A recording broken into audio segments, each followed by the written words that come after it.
ปัญญาเมธีวัดวันใหม่พิวงคำเวียงเมืองลาจังไรภากาศใจขันธสีมาขาภากาศใจขันธสีมาโรงพระอุโบสถพระจำวัดวัดวันปุงเก่าเมืองมากเวียงเมืองลาปีรับไซจุลสาขาใดบัน387 โตเดือน4 ออก 13 คำเมียงวันเสาร์ไตวันดับไซ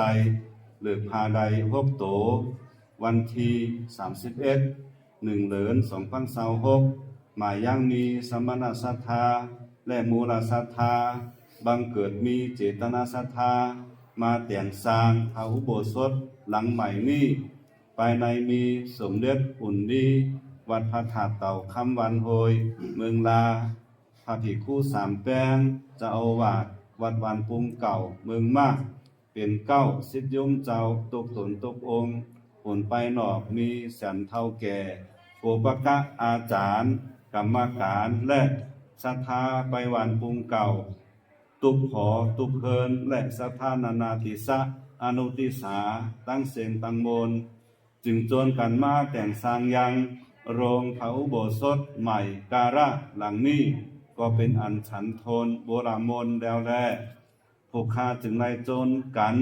มีดอกไม้ลำเตนไปนิมนต์เอายังพระสังฆาเจ้ารวมจำนวน41 ตนเปลี่ยนสมณะฉันตะจัดกระทำพิธีสูดถอนโดยอวิปาวาสสีมาและสมณะสังสีมาแล้วสูตรปลูกลูกหินขันธสีมามีหินเป็นนิมิตตั้งแต่ติสะเวียดเกียวล้อมหลอบโรงอุโบสถการะหลังนี้ตามหลังพระพุทธปัญญาติก็เป็นอันถูกต้องตามพระธรรมวินัย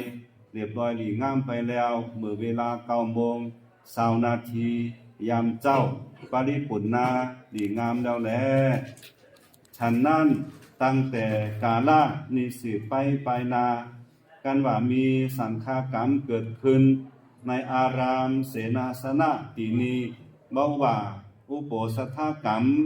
การรับฟังพระปาฏิโมกข์ตุก15 วันก็ดีปริวาสกรรมการออกจากอาบัติสังฆาทิเศษก็ดี